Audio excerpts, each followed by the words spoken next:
So today we want to talk about the biological root of many, many different ideas that circulate in resilience engineering.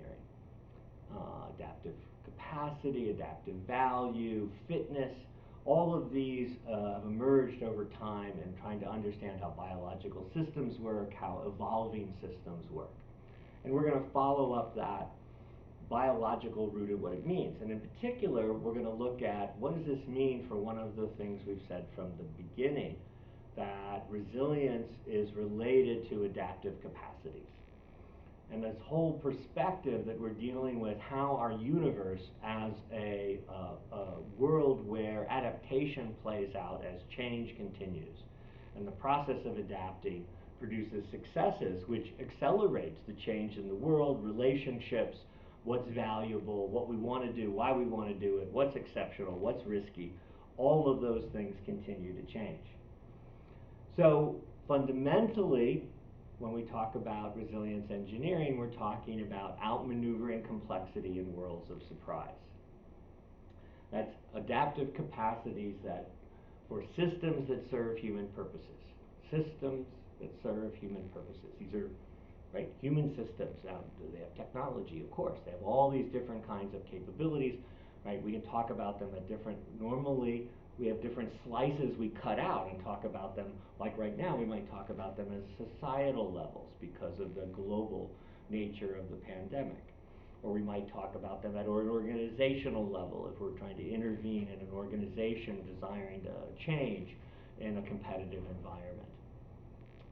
We can talk about it at systems of people and technology, of people in automation and AI and more autonomous capabilities that we put into different kinds of systems that we interact with. But all of these systems serve human purposes. They're not simply about technology. Transportation investments in autonomy are about how we get around. And if we can't get around, how that breaks our purposes, our goals, our intent, and how we have to recover from that. So even though it's about the technology, it's still about us. It's still a story within the human realm. So how are these systems built, extended, sustained, degraded, and sometimes collapse? The brittleness problem. So the key here is we're in the adaptive universe. There is no way to be somewhere else. It is the universe we're in. It has rules. They're not what you think they are. And your ability to violate those rules has real consequences. So where does this come from? We're going to talk primarily about organized complexity in biology and the question of how do we sustain adaptive capacity in the future, given the fact that there's going to be ongoing change and new kinds of challenges that we encounter in the future. So if the future is different, how do we build in a capacity to adapt to that future, when it becomes the present? Organized complexity, and there's some references here of some standard sources and readings on these kinds of themes. Polycentric governance is a term from Elinor Ostrom, who got the Nobel Prize in 2009. She was the first woman. She was the first empirical scientist, non-mathematician, macroeconomist to get that. And she talks about layers of interdependent roles in this, in a network, really, of understanding human systems, each with partial autonomy and partial authority. And it's neither a command hierarchy, which we often default into and talk about, as you can talk about any debate in politics, it all becomes about what that leader is saying or doing, as if that can command, and all underneath a whole series of things happen flowing from their words, decision, whatever, which is not the way the world works, despite the fact we want to talk about it as if it worked that way. And she also lays out how a flat, decentralized one also doesn't work, because it ends up being too fragmented and uncoordinated. And you can see that in the kind of fragmentation penalties that arise in the disconnected, uncoordinated responses to COVID-19. So that's what she got the Nobel Prize for a long career. And she emphasizes the need for reciprocity across roles. This also comes from control, nonlinear dynamical systems, right? And one name in particular is John Doyle. What's nonlinear dynamical systems? It's really simple. How do you steer in a changing world? But the changing world, the changes coming at you aren't linear. They aren't proportional, right? They can jump around. So this is complex adaptive systems, and in particular, it's layered networks. And you'll see an explanation of layered networks, a brief one, in a moment. And then the last one that we started and worked in is joint cognitive systems, understanding how people and technology together form a new emergent integrated system. And so that brings us, because that one of our slogans back 40 years now is how people cope with complexity, how people adapt to cope with complexity. So we were empirically studying adaptation in the face of various kinds of complexity challenges. So where we are now from these 4 lines of inquiry is a new emergent synthesis of fundamentals, of fundamental science base, right? There are 2 candidate comprehensive theories. One is the theory of graceful extensibility. The other is from Doyle and colleagues, and it's called diversity-enabled sweet spots. Yeah, he has a lot more funky math if you really want to get into it, but there's some things his math can't do that we focus on and emphasize about graceful extensibility. So let's explore this for a second. We said it's really about layered networks. You can't separate the different slices like we want to decompose a complex whole, as if we could just talk about society level things or just organizations or just cognition or just technology. These all interact in a layered network. And in fact, it's a layered network that you can't map very well because it has extensive and hidden interdependencies. It's really a tangled layered network. Whether looking through lenses of chemistry, biology, or sociology, more elaborate things build up through the combining of existing things, resulting in hierarchies of organizing. In an article titled Graceful Extensibility, David Woods calls these self-organizing hierarchies tangled layered networks, a label that highlights their messiness, providing a contrast to the neat taxonomies and org charts we often use to describe them. Within these tangled layered networks, selection is going on everywhere at multiple levels simultaneously. So this was a found visual explanation by Sue Borchett. I had no idea, but she put this together as she was reading some of these papers and ideas about the new fundamentals, tried to put together an explanation in her animation, and we're looking forward to some new ones she'll be putting out soon, I hope. What it's trying to emphasize about tangled layered networks, right, as in Ostrom, there are multiple roles, multiple centers, right, partial autonomy and authority, extensive and hidden interdependencies, so they're not completely mappable in advance. There is partial responsibility to meet the goals, right? And that means you experience consequences from a failure to meet goals or consequences from success at meeting goals. And who gets those, right? The robot doesn't get a reward for being successful in exploring Mars. But there's surely some young engineers at Jet Propulsion Lab who get very excited and have much enhanced careers from studying what the robots dig up on Mars, right? Finite resources are everywhere all the time. Change continues both from inside, whatever part of the network you're focused on, as well as outside, the part or neighborhood of the network you're focused on. Everyone is in the network. There's no place to stand outside the network. So when you study the network, you become part of the network. You've changed the scope of the network. We want to pretend we can be outside the network and look at it as if it was separate from us, as opposed to one of the paradoxes is we all become local in the network.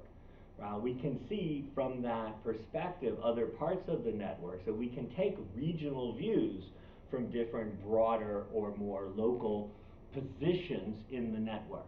But there is no overarching place to stand outside. That's what Ostrom tried to debunk. There is fundamental uncertainty, novelty, and lots of noise. in these networks, and they're constrained by fundamental trade-offs. These are hard constraints on the way the world can work. It means you can't ever be perfect. Right? And that has a lot of impact on how these things go. Performance emerges from how the different units and centers regulate and coordinate their activities relative to each other and to changing demands in the world. And the basic pattern, when we stop and say this is all about tangled layered networks, right, it's been identified for at least 20 years. There are theorems about this, et cetera, right? And the issue of a complex system is there are penalties that come from and offset the benefits of increasing complexity of systems, right? And the major, most fundamental complexity penalty is surprising sudden collapse against a background of continuous improvement and the injection of new capabilities. You inject new capabilities to take on more tasks, to do them more effectively, right? You have a record of continuous improvement. Look, we're getting better and better all the time, right? And then all of a sudden there is a failure and a breakdown. Right? And that breakdown can have large consequences, and we'll talk about these as potentially viability-crushing breakdowns. Right? These are signs of hitting brittle limits, right? And the risk of a brittle collapse, which threatens the viability of the unit undergoing that pressure and collapse. That unit could be an individual, the unit could be a physiology within you, it could be you as an individual, it could be the group that you're part of, it could be the organization, right? It could be a region, a form of jurisdiction in the world, it could be a society. And we see at all those levels these things playing out quite literally in front of our eyes in the risk of the disease, right, as an infectious disease and as a pandemic at a global scale. So systems are robust to disturbances or challenges they were designed to handle, yet fragile or brittle to unexpected disturbances, right, and characteristics of the design. Now, when John calls this design flaws, that's really a hindsight view. We know it's a flaw because it experienced a brittle collapse, or brittleness became apparent due to a near collapse event. Right? And so now we can go, oh, there's a hole in the design. But before, there wasn't a hole in the design. Right? In fact, we could justify the design was better than before, right, due to the record of continuous improvement and injection of new capabilities. So the system is highly competent, right, when events fall within the envelope of design for uncertainties and variability. There is an envelope within which it's competent, right? But sudden large failures occur when events challenge the boundaries. Again, there's finite resources, so no matter how you're competent and how much you've improved your competence, how much you can document improved competence, there's still an envelope with boundaries, and the world will throw events that challenge the boundaries, that challenge the model under which you have been developing that system, that capability. So the pursuit of optimality increases the risk of brittle collapse. That's the paradox, that's the finding, that's the, right, that trade-off is fundamental and provable. So, where are we?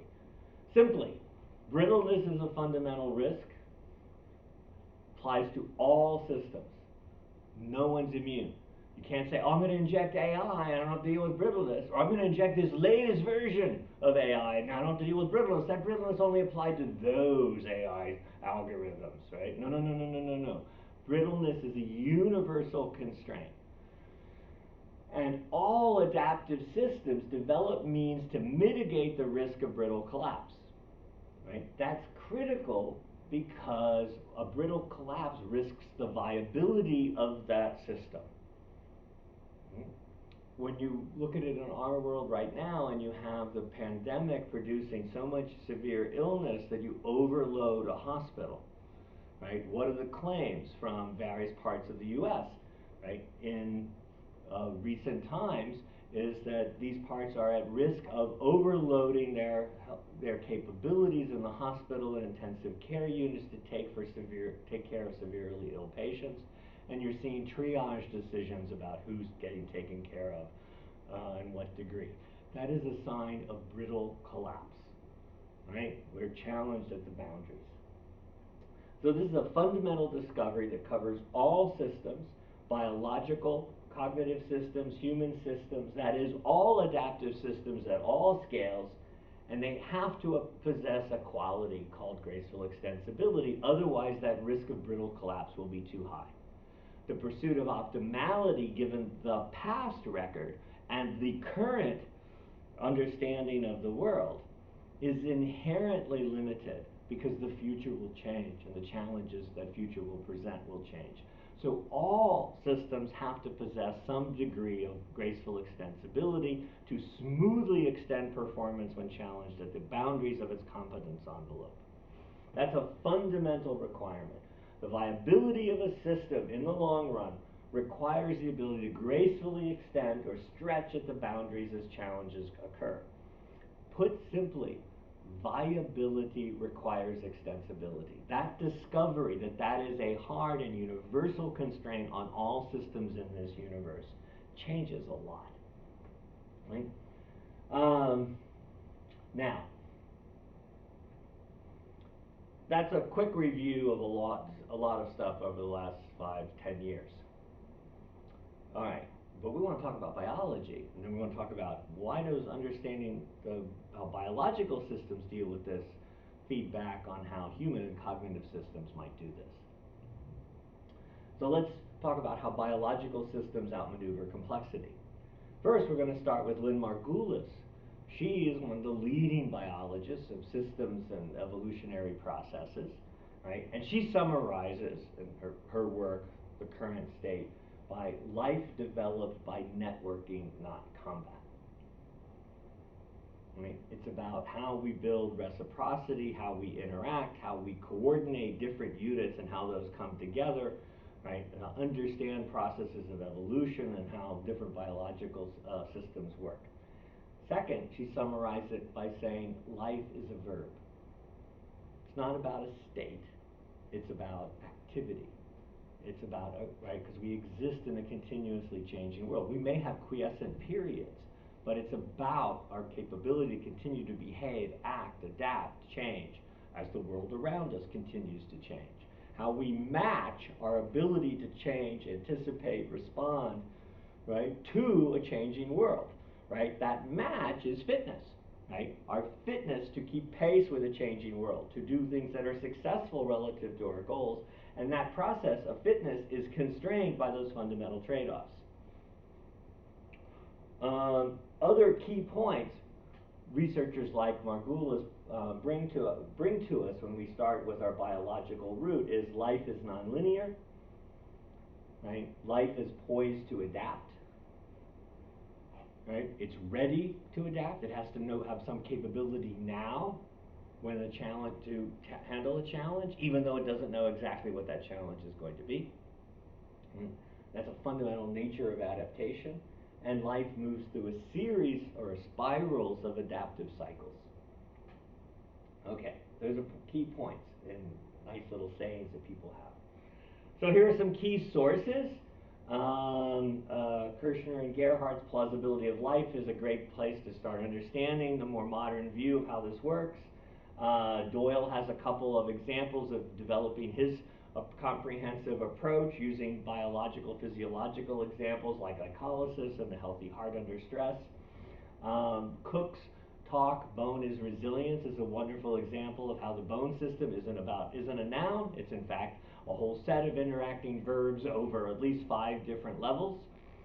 Neurophysiology, if you understand how the brain works, it demonstrates many of the things we're talking about.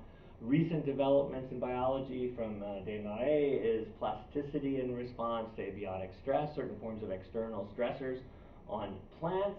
Holland is a great young researcher doing a bunch about how biological systems can continue, are set up to continue to adapt to continually varying environments. And then others have looked at evolvability, in particular this idea that the genetics can select for future adaptive value.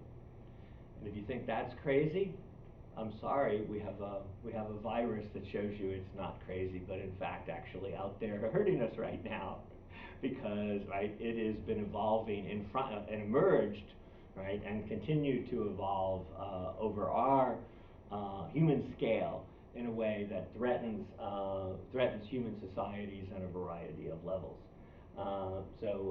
These issues about how and viruses would have long lost out to immune systems if they didn't have this ability to continue to create adaptive action in the future in the face of resistance from various biological mechanisms, right? So biology selects for mechanisms that can adapt to future environmental fluctuations, right? Diverse mechanisms are needed to survive surprising changes in patterns of stress. All of this is organized around the experience of stress and how that experience of stress changes and how it can rapidly increase or move to more extreme levels. So how you do under low stress or under well understood stress is completely insufficient in order to have the kind of extensibility or capability for future adaptive action. You have to be prepared to handle dramatic changes in stress that come from new sources. All right. We can be assured that the future will not be like the past in ways that matter. Now, most of the things you've learned in school say that, wait, we can make a safe assumption that what has gone on will continue on, right?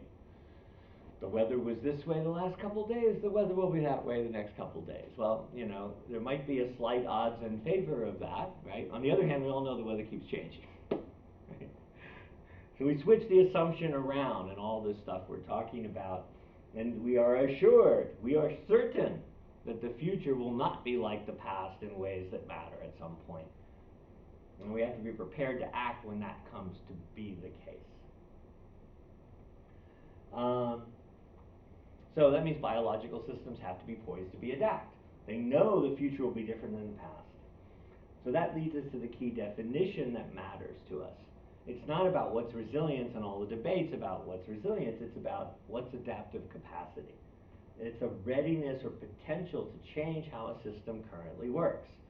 Its models, plans, processes, behaviors, constituents, relationships, etc. It has to change to continue to fit changing situations, anomalies, and surprises. It's a readiness or potential to change. It's a readiness to revise. It's a readiness to respond when things change.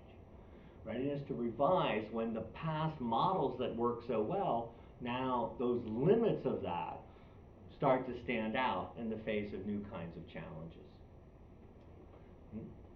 So responding to surprise requires preparatory investments that provide this potential for future adaptive action. Readiness to revise, readiness to respond in advance. Biology abhors competent, in our terms, reliable, but brittle systems.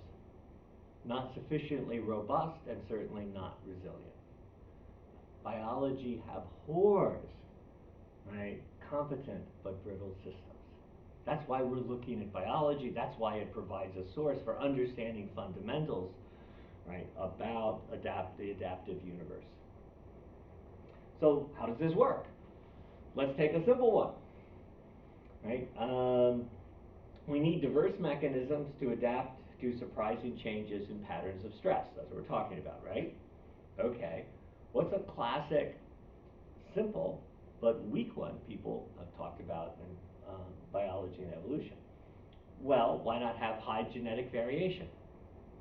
We have high genetic variation in a population, right? Even though the environment will keep changing, some individuals within that population will have characteristics that are going to be valuable, have adaptive value as those environmental fluctuations go on. All right, so they will survive. Others who happen in this diverse population to have the wrong characteristics relative to the new environmental characteristics will tend to die off, right? And we will have change, right? This is what you may have heard in school. It's what people tend to say.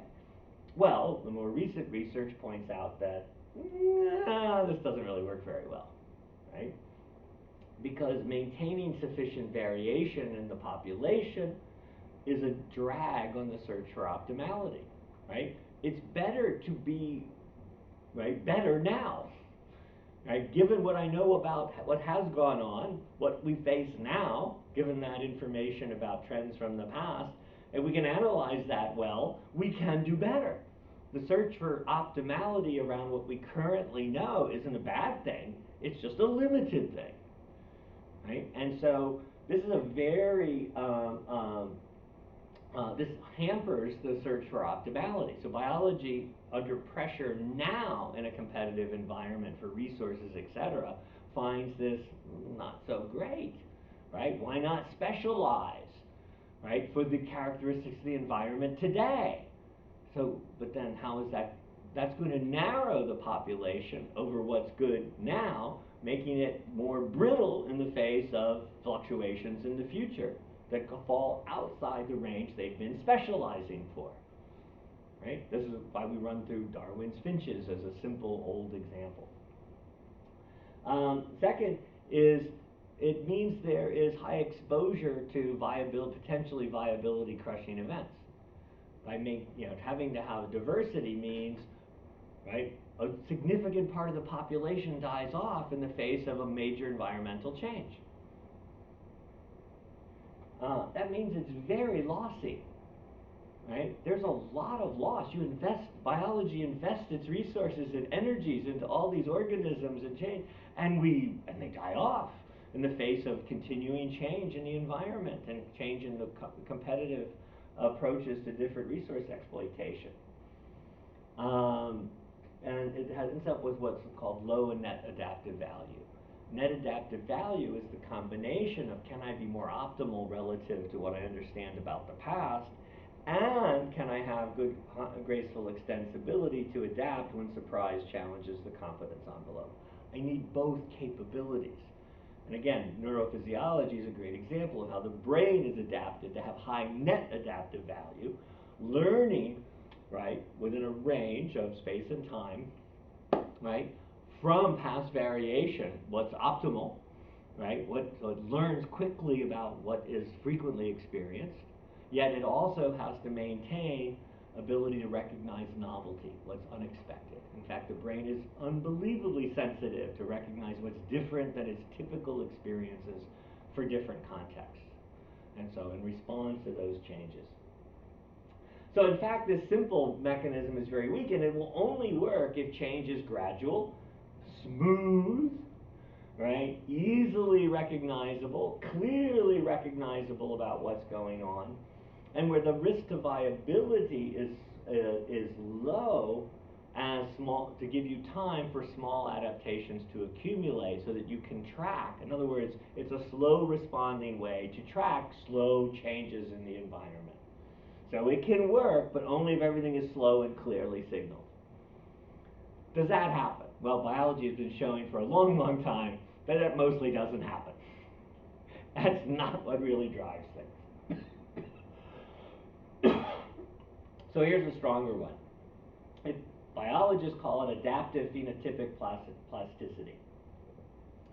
That allows populations to keep pace with environmental change. Oh, what's going on? This blows your mind. Genotype, that's your genetic, what you're made up genetically. Right? Phenotype, that's the expression of that genetics in individuals, individuals in populations. Phenotypes, they're out there in the real world. Genotypes, what your capability from the genetic makeup you have. And then you have environment, especially changes in environmental stresses. And so this ends up being an interaction where, right, experience of stress will change what the genes express in phenotypes. Oh my goodness. The experience of stress, even within a life cycle, right, can trigger genes to express characteristics that appear now in actual organisms in the population, in the world, that are tailored to better handle those experiences of stress. So it's a relationship between genotype, phenotype, and environment. And you all go, wait a minute, how can, maybe over life cycles, we could have that happen. That can even happen within a life cycle, right? And the answer is yes. That's what the last 10 years has been showing more and more. I mean, this came up much, much longer ago, but there's more and more evidence of how these systems work in biology. So we've been able to identify thousands of, hundreds, if not thousands of genes in one kind of plant whose expression varies depending on the experience of drought and stress, cold stress, temperature stressors, right? And so that signals, genes are signaled by experience of dehydration, all right, and they affect cellular processes that increase dehydration tolerance in plants. So you can see this worked out very directly. This relies on a lot of signaling back and forth within the tangled layered network within the organism, right? Genotype, phenotype, population, environment, range, right? We're talking about multiple levels in parallel simultaneously that can't be sliced off and put aside and looked at one slice at a time. Now, plasticity imposes costs, right? The most efficient approach in the short run is to define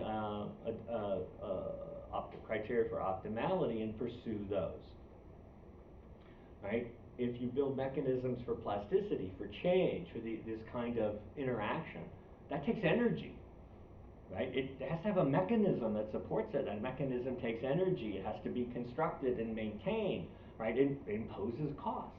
So it has to generate value. Now, different mechanisms for getting diversity, right, to resist surprising changes in the future will impose different kinds of costs and different kinds of risks because you can't be perfect, right, in graceful extensibility. Why? Limited resources. So you come up with a great diversity strategy for handling future surprises. The point is, it will be limited too, for the same reason that your optimum strategy you devise based on your experience and analysis of the past has limits, has an envelope, and will get challenged by events and change in the world. Everyone is subjected to that.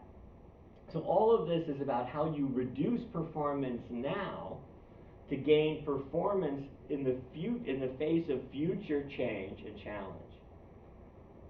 Right? Independent of knowing exactly what those changes are. Independent of knowing the details of the changes. Because you can't catalog them all in advance in sufficient detail.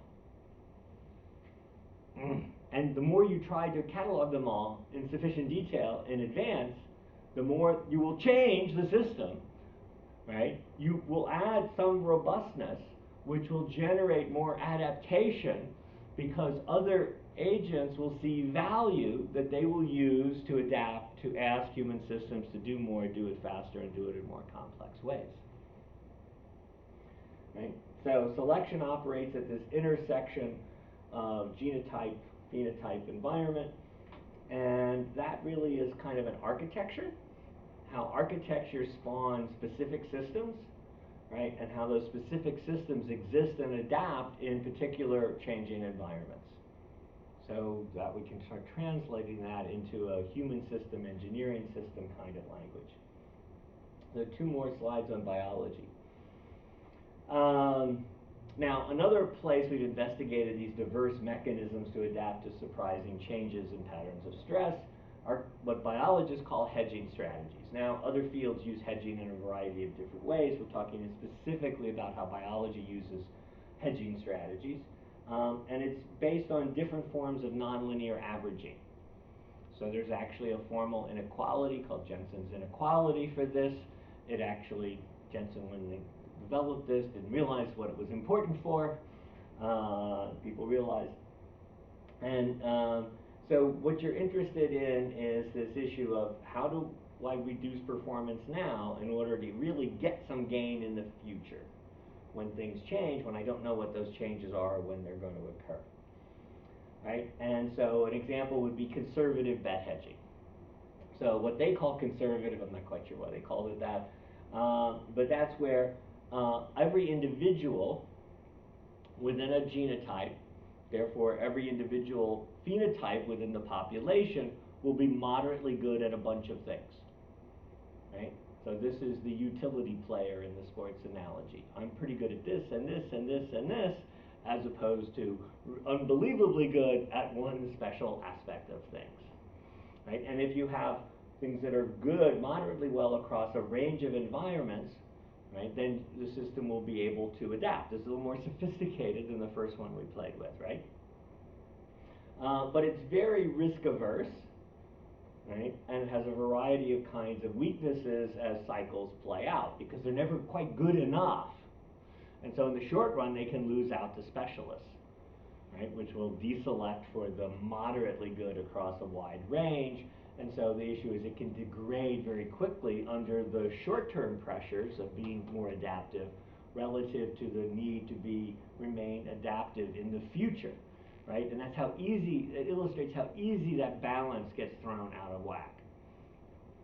And net adaptive value goes down because you get good adaptive value in the short run and poor adaptive value in the long run. Net adaptive value goes down, not up, even though you're improving. Back to that fundamental finding, back to that fundamental theorem, right, about the nature of complexity penalties. Now, diversifying bet hedging is a little more interesting. Now you have diverse specialists across a range, right? That diversity seems to pop up over and over again. In fact, the mechanisms in biology all have some form of productive diversity that both allows you to do pretty well now while still having a way to adapt effectively in the future without imposing too much cost now. So now we have a range of specialists, but there are costs of coordination across those specialists. Right? If everybody's the same, pretty good at everything, it's not that hard to coordinate because they're all pretty good at all the things. So we can work together very well, right? If you work together with someone who has a similar background to you and is strong in all the same ways, it's pretty easy. On the other hand, it's hard to do new things. When you interact with people with a wide variety of backgrounds and knowledge and understanding and experiences, right, you have much greater potential to see things from those multiple perspectives. But it's much harder to coordinate and integrate those different backgrounds, experiences, knowledge, assumptions, etc. Right? These are all in our range of everyday experience that these things go on. So even though it seems esoteric when we talk about it abstractly and generally, we go through this at a human level or human systems level all the time. Now, mathematically, what does this mean? All right, well, one of the things on diverse bet hedging and the way you evaluate this is it turns out don't aim for maximum fitness now, right? Lean away from the steeper side of an asymmetric fitness function. So we don't have to get into the math here that I've thrown on there. It can boil down to don't use the arithmetic mean, use the geometric mean. It's a little more sophisticated than that, but you get these inversions. And that's what the biologists are studying, where if you value fitness now in one way, you reduce your potential to achieve fitness to a changing environment in the future. And the example is an asymmetric fitness function. So that means as you take an action to get more fit, right, however you're climbing the space, if you're doing the math in a search space, it doesn't matter whether you're going up or down, right, as you're doing the search. In the real world, that's almost never the case. Yet most of the time when people model it, they model these functions as symmetric. They're actually asymmetric, and the biological systems stay away from the steeper slope, right? And that turns out to be a flip, right? If you use the right statistic, which isn't that complicated, right? Then you end up with a system that is both pretty good now and pretty adaptive in the future. Another is reading the environment changes. So biology will value diversifying bet hedging when colonizing new environments. When you're expanding your range or moving into a new environment, what's most important for the organisms doing this? To maintain a diverse set of behaviors and capabilities, right? Because you're not sure which ones will be most important as you move into a new range or environment. right? Uncertainty goes up, so the value of diversity goes up too. The value of the potential for future adaptive action goes up. If you're in a world that's the same and all the signals are it's the same, it's the same, it's the same, then the specialization of the search of a local optimum based on a specific set of criteria seems the most valuable until a shock event occurs, massive losses in that population as it seeks to recover from that viability crushing event. Now, this is a surprising slide, and we'll wrap up on biology.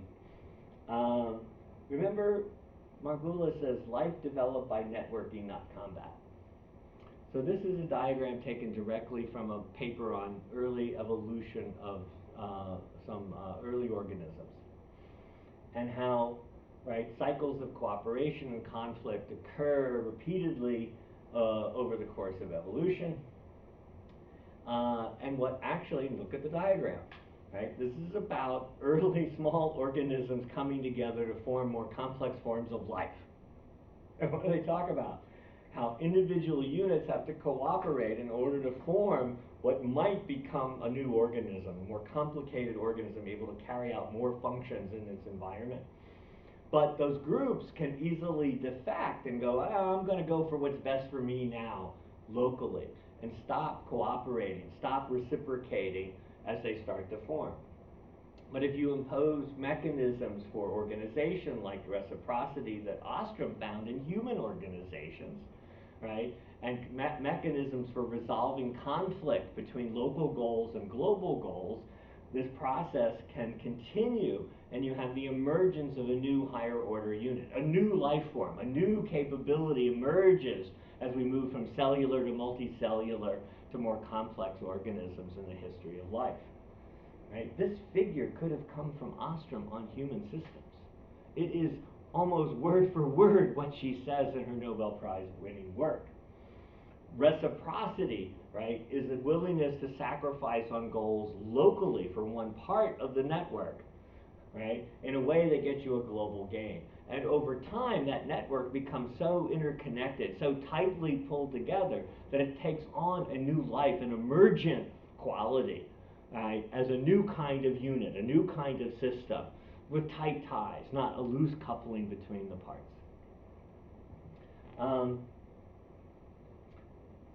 All right, so a couple more comments about this, just to make sure everyone understands what's different about biology. Rich signaling, right?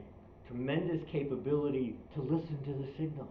What's going on over there, right? I don't have to have long-range signals. I just have to be sensitive to what's going on in my neighborhood.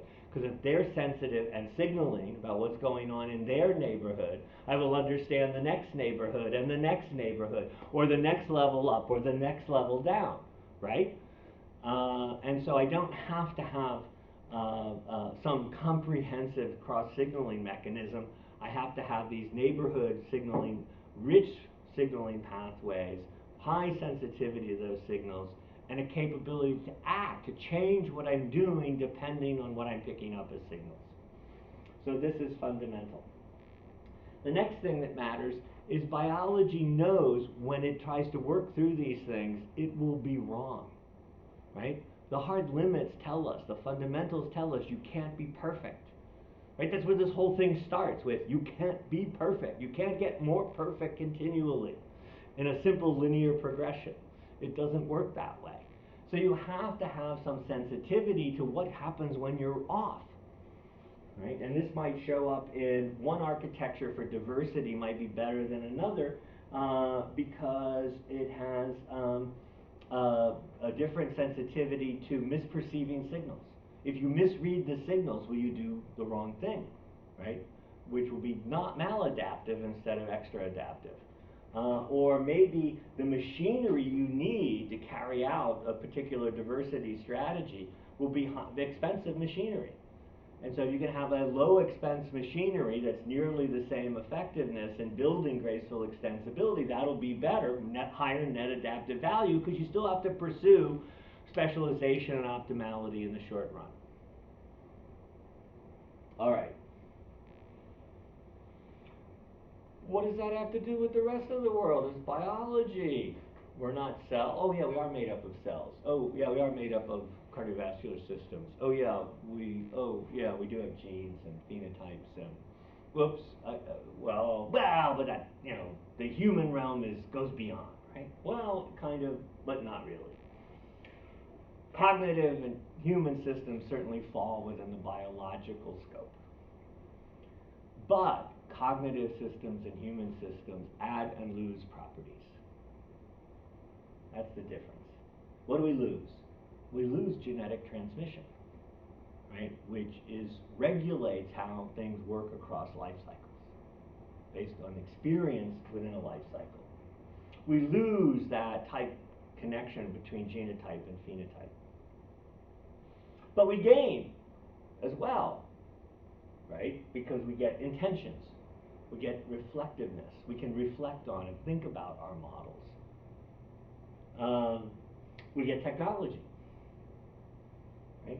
That gives us design possibilities. We get norms, we get culture. We have cultural transmission of knowledge. We have a variety of kinds of mechanisms that go beyond the purely biological, genetic, etc., right? But we lose something in the process. No matter whether we're the total biological realm or focusing on human systems, right, all units at all scales have to act under novelty, uncertainty, noise, changing tempos, and changing range of threats. Those never go away. They're always there. It doesn't matter what level you're talking about. A cell, the cardiovascular system, right, human physiology and infectious diseases, et cetera, up the scales. The novelty inequality applies.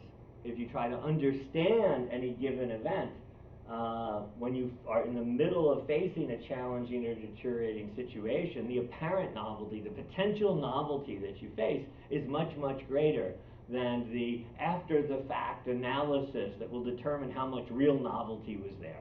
There was only this much novel, and if you had just done this, everything would have been fine. This is something we found forever in the last 40 years about safety in complex systems. Afterwards, it's easy to say, only this was different. Everything else you could have done the standard way. But when you're in the middle of it, you don't know that. It takes 6 months and $60 million for all these experts to come in to tell you what you should have decided in 2 minutes, right? Because in those 2 minutes, you were confronting a much wider range of possibilities that are hard to understand all of them. Success drives change.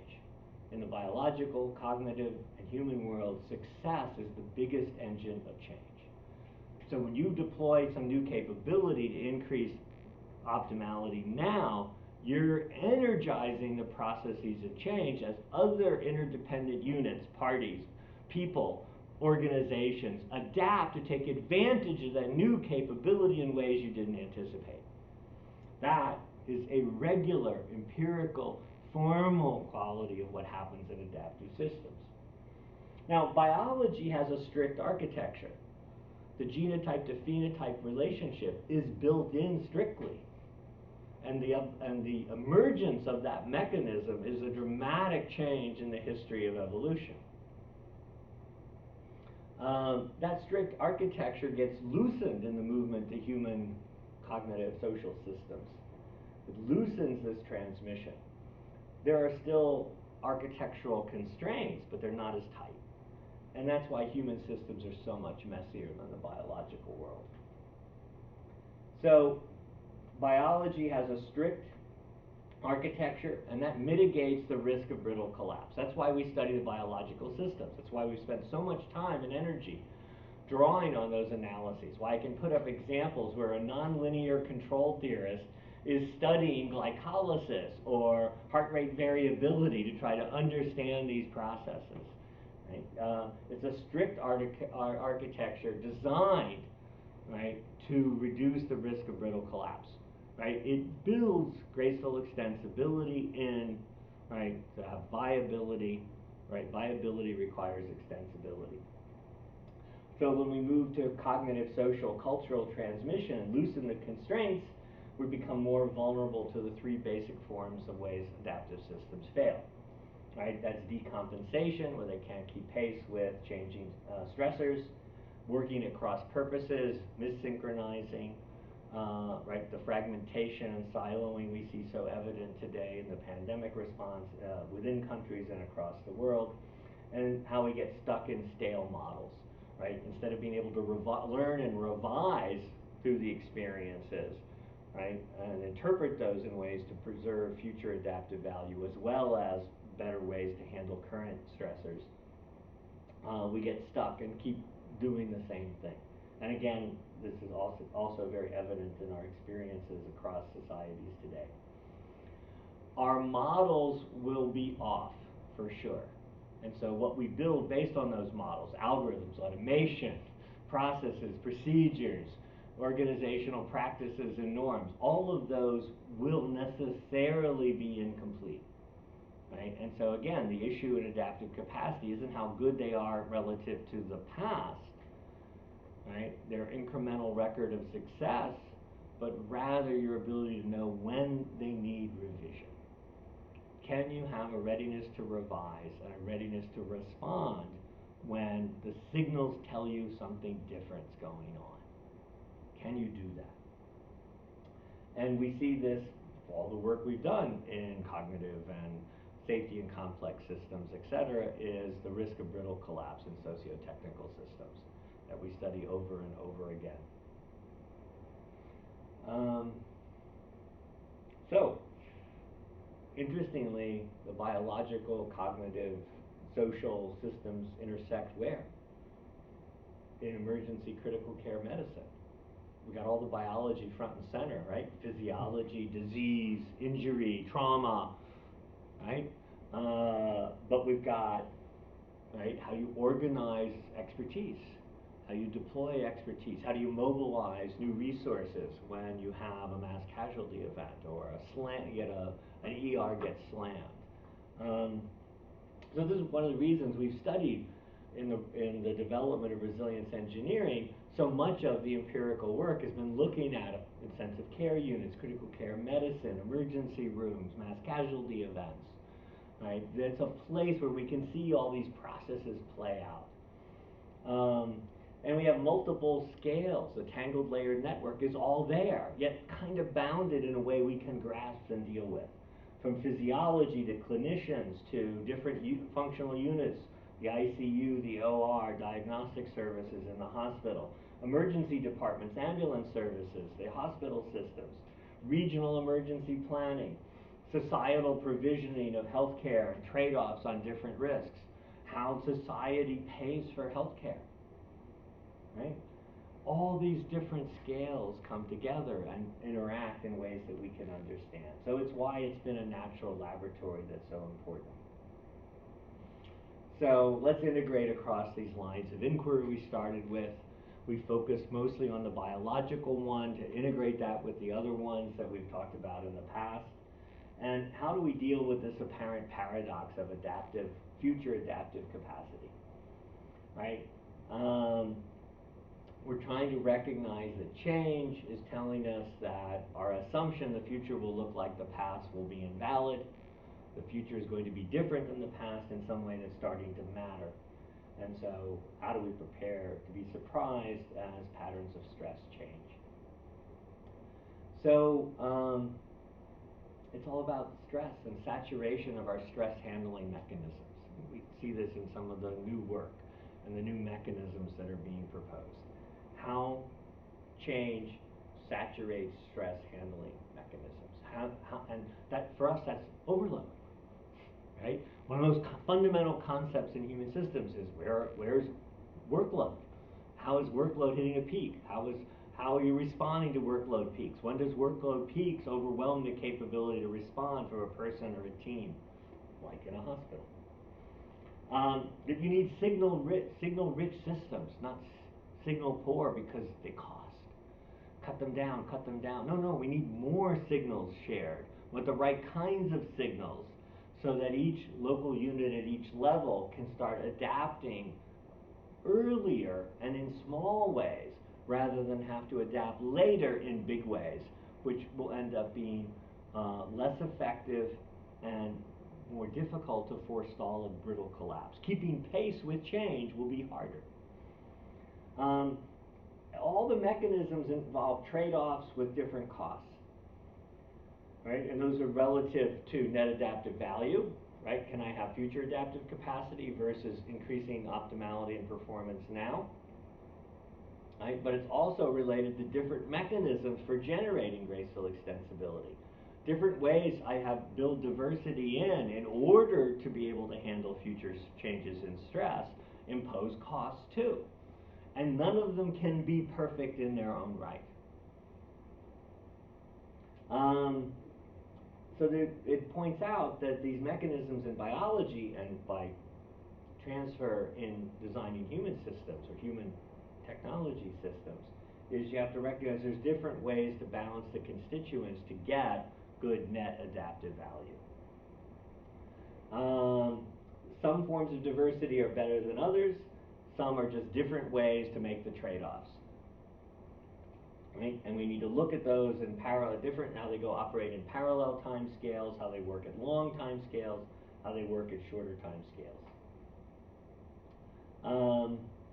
And we're making progress on being able to understand these things, except that it's much easier to retreat into the simplifications. So, where are we? Brittleness is a fundamental risk. All adaptive systems have to have a means to mitigate that risk. Fundamentally, all systems have to possess the capability for graceful extensibility, right? The viability of the system, right? Eventually, and not that far off, right, will require extensibility. That has to be designed in advance. The ability to change, extend, and stretch at the boundaries of what was previously seen as competent performance. There's nowhere to hide from this. And we can now formulate that going back to the roots about complex systems and steering in that control line of inquiry that I mentioned on the nonlinear front, to go back to Ashby's famous 1956 law of requisite variety, which he summarized not metaphorically, but Zen-like way. Only variety can destroy variety. Right? Only variety can destroy variety. And that was his fundamental basis on how we get good dynamic control of a dynamic system, like driving your car. And that classic from 56 needs to be revised. So we call it the requisite revision of Ashby, the law of future adaptive capacity. Only the ability to revise past answers to what is requisite variety can produce future requisite variety. So I'm playing a little switch on you from a biological framing to a dynamical system framing, where people have been able to develop a lot of math about things. Only the ability to revise past answers can produce future adaptive capacity. Thank you.